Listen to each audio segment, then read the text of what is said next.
Hello my crafty friends, I'm Lesley and thank you so much for stopping by Crafty Cards with Lesley.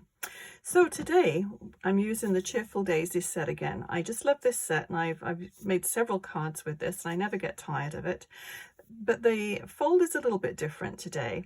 The cards are square cards, but sometimes a square card is a bit difficult to fill the whole area. So by doing the bookbinding fold, you've really finished up with a 4 1/4 by 5 1/2 card. So these are the ones that I've used to make this card. Cheerful Daisies, basically it's all Cheerful Daisies, and then the citrus blooms for the little hello sentiment on here. So let's just jump right in and we'll make this card, and I'll talk you through it as we go. So hopefully everything stays in view today. The last one I did was a bit of a disaster because I get so wrapped up in making my cards, I don't always think to check to make sure that everything's within view. So I raised my camera up a little bit and hopefully it covers a wider space. So yeah, hopefully fingers crossed everything goes to plan this time. So these cards are 5 1/2 inch square, but then I put a score line in the front, glue them together, and then that gives you just sort of my regular size card. And I did 2 different colors, so I think we're going to do, yeah, I've got the ink to do the lilac-y one today. So let me just pop this up here. Hopefully that is still in view. Pop these down on this side here, which probably aren't in view, but it's probably not necessary. I'll bring those on as we need them. Just gives me a little bit more room to work.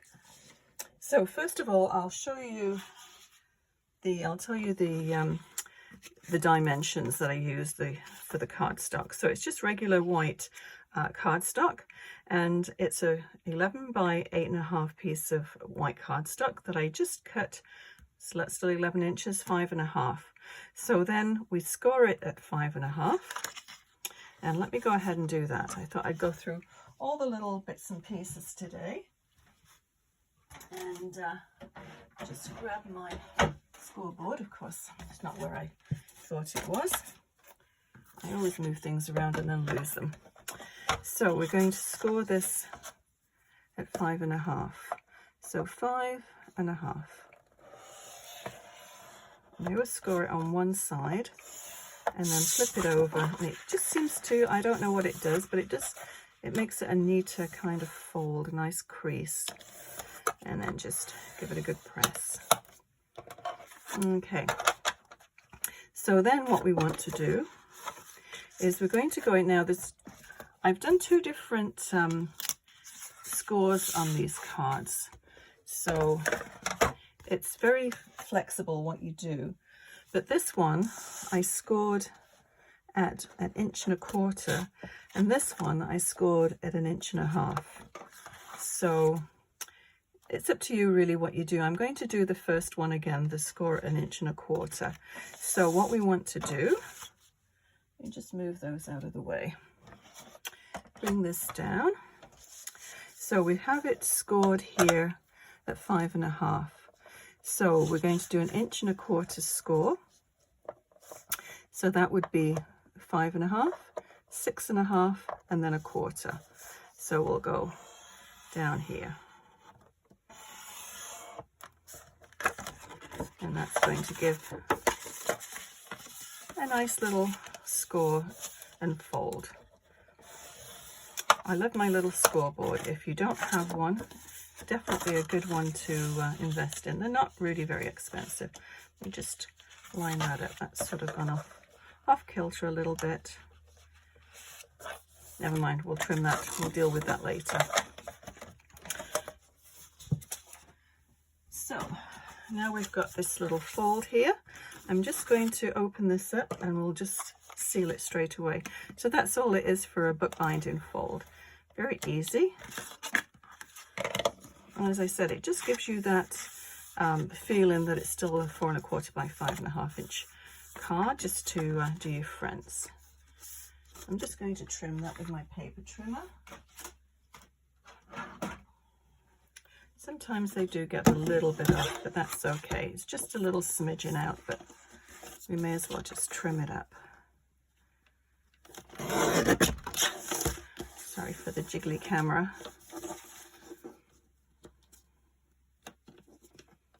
I'm just going to take a little smidgen off all the way around, and then we'll know it's nice and even.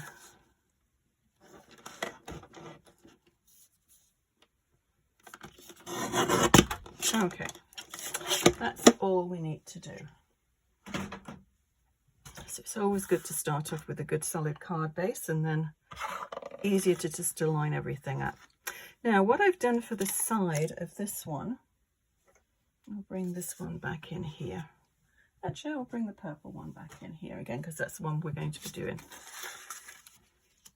So what I did with this one, you can just take pattern paper and fill in your little strip like that.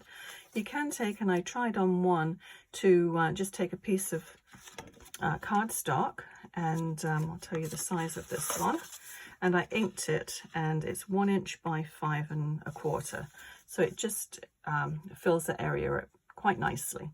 So you can ink it, which I tried. I wasn't that keen on it, and then I thought, oh, I've got some little border dies. So that's what I did with this. And this one, I know it's discontinued. I've had it for years and hardly ever used this one. But it's, I've cut a couple out here, so maybe you can see them a little bit clearer. But to me, it looks like, almost like paper mache. You know how you pull paper up and then you sort of push it into a mold.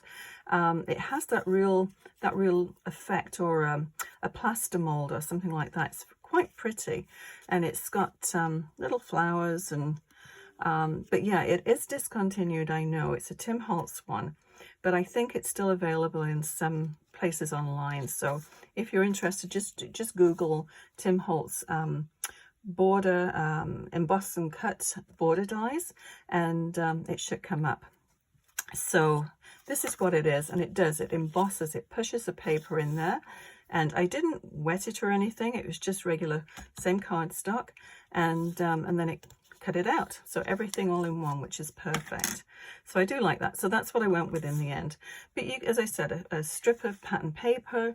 You could also do, I tried with a little bit of ribbon too, and that would work. That would look quite pretty, depending on the type of card that you're going to do. So if I would do the ribbon, I would just attach it with something, tape or something at the back, and then just put it like that. And that's another way. I mean, that would make a lovely wedding card or something like that. So play around with it and see what you have and what you can come up with. But I always like to experiment with a few different designs. When I decide I'm going to do something, I had this geometric design in my head, and so I just cut out several different pieces and just move them around and play with them. And same with the bookbinding fold. I've hardly ever done this fold before, and I thought it's kind of nice to do something a little bit different. So yeah, that's what I did with this one. So anyway, enough chatter, let's get on and put this together. So let me just move this up out of the way. Hopefully you can still see it. And so this one, when I cut it out, I just attached it with tape. Now I put quite a bit of tape on. Try and keep it actually on there, because it's very heavily embossed. So you need to make sure it's very secure when you put it down. So let me just make sure I've got this in the center here. It doesn't go quite all the way, but it just, I think it's just a nice little addition to the card. A nice detail. So this part here, this is what we're going to be working on next. I don't need that one at the minute. So this one, actually, let me make sure it's the right size first. I just want it to fit right in the middle there, which it does, more or less. You can trim it down a little bit more if you want a little bit more.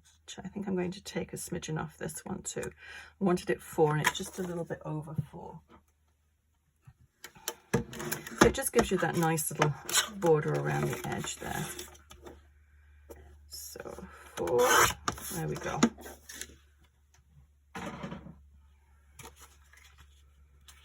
So yeah, 4 by 5 1/4, and then that just fills in that area quite nicely. It's just about 1/8 of an inch all the way around there.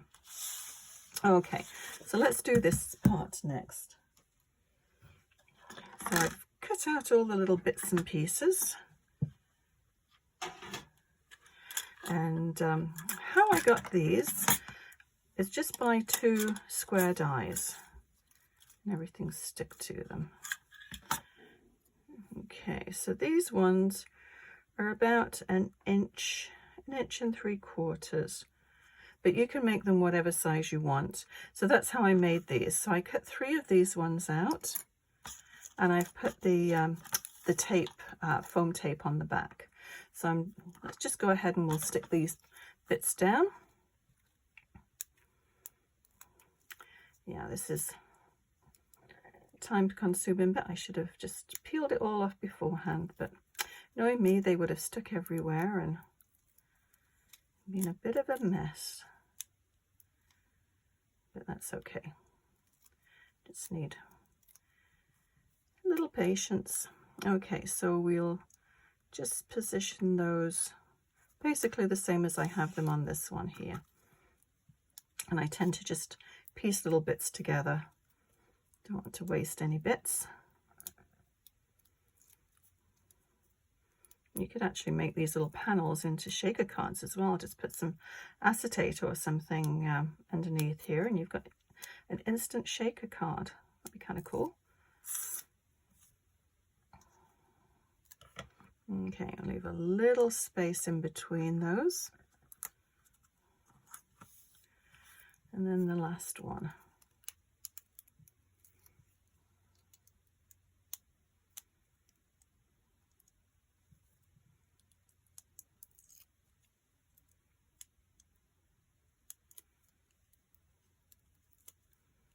Nearly there. There we go.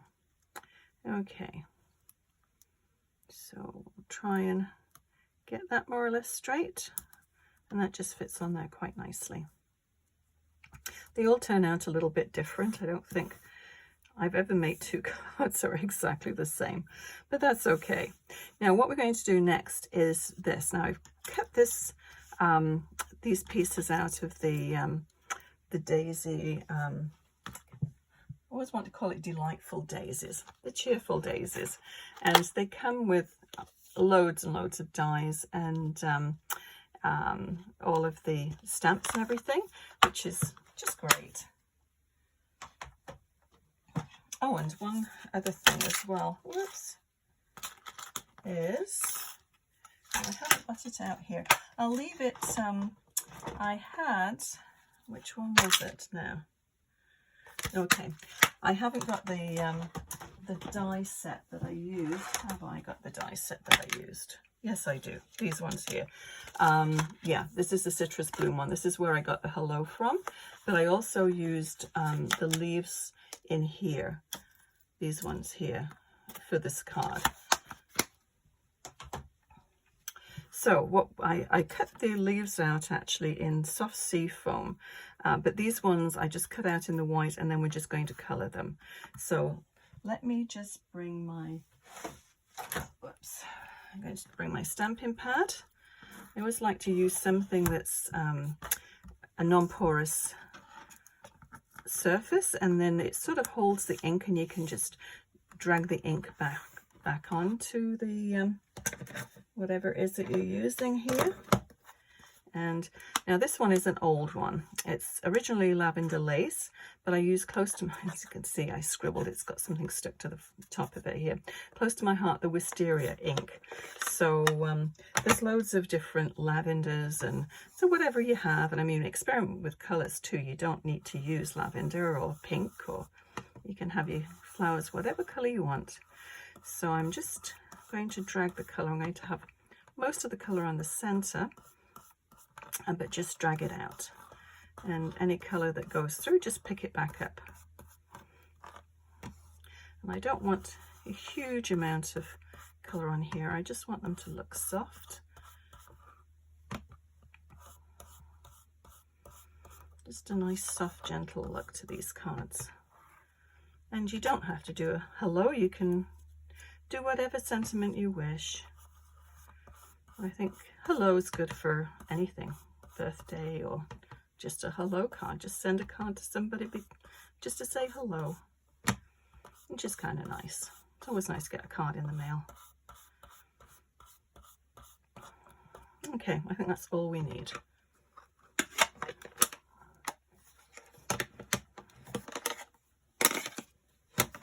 Yeah, you could splatter the back. I do like splattering.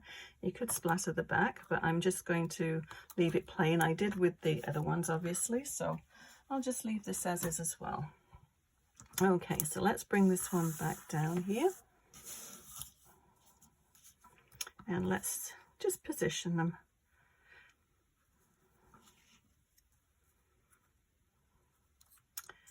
I'll do them more or less, I think. I always agonize with placement, but if it works once, you may as well do it the second time too. So you want to make sure you do leave space here for your sentiment. So I think we'll just go ahead and we'll stick them down. And I'm just using white glue. And obviously they're not solid backs, so the center is where it's going to be attached more or less. So just pop a little on it and they're just going to float.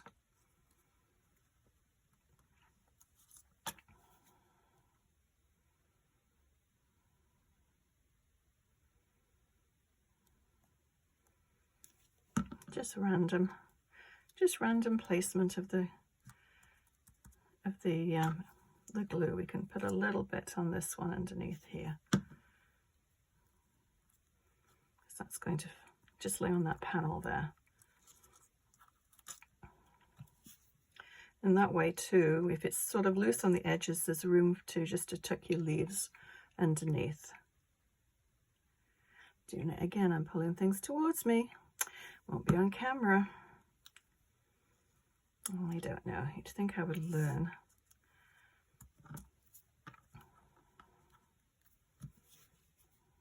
And with the leaves here, I just tend to put the glue down the center. Just turn this sideways. And just tuck it underneath. I put a couple more on the upper right hand side, just because there is a little bit more space up there. Oh, a little bit left in there. Just poke it out. Oh, that's attached. We'll leave that one, we won't see it anyway. I always get a little impatient when I start die cutting. I think, oh, I can do 2 at a time, but these are quite detailed. I shouldn't have done that, but that's okay. It's going to be more or less hidden, so we won't know about it. So this one I'm going to lay sort of underneath, so these leaves on this side will be resting on top of here.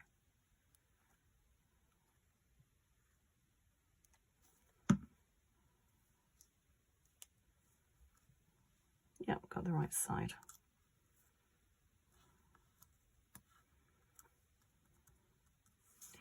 Okay, and then this one, I just had the one.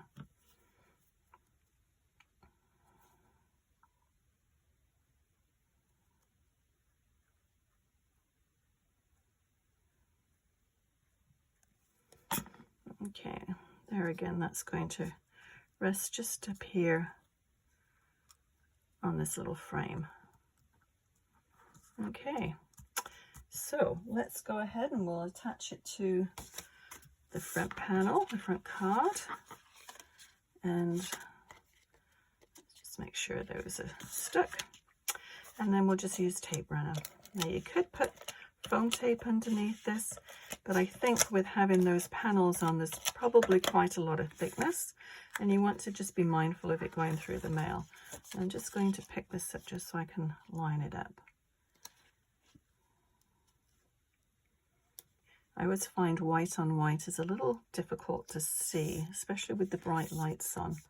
Although it's probably better with the bright lights on than dim lights. Okay, I think that's stuck down and centered. So, a couple of things left to do is just put the sentiment on, and for that I'm going to bring this one back. Now, maybe I'll do a different sentiment this time. Let's see what will fit on. All the love. That's quite nice. Maybe I'll do that. And I'm going to do it. Seeing as though we've done all this work to get to this stage, I don't want to mess up on the actual Stampin'. So, I'll use my Stampin' platform. That's another piece of equipment, my little scoring board and my Stampin' platform. I wouldn't do without those.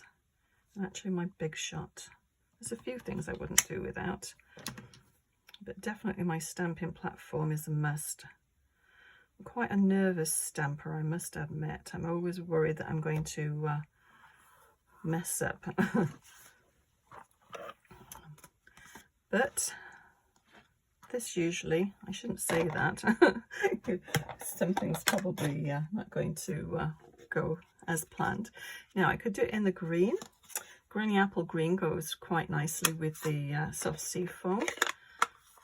But let's just do this one.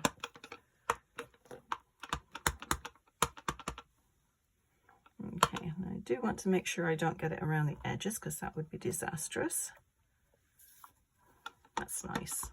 I like the script on this one. Yeah, I think that's all we need to do. So, as you notice, I took the pad out from my Stampin' platform.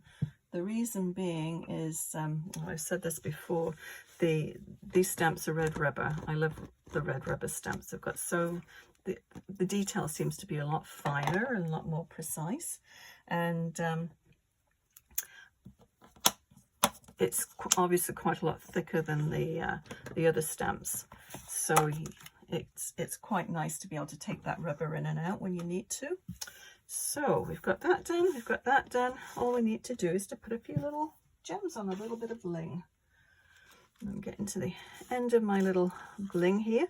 These are Iridescent Rhinestones, and I think they go quite nicely actually with this. So let's pop a few on.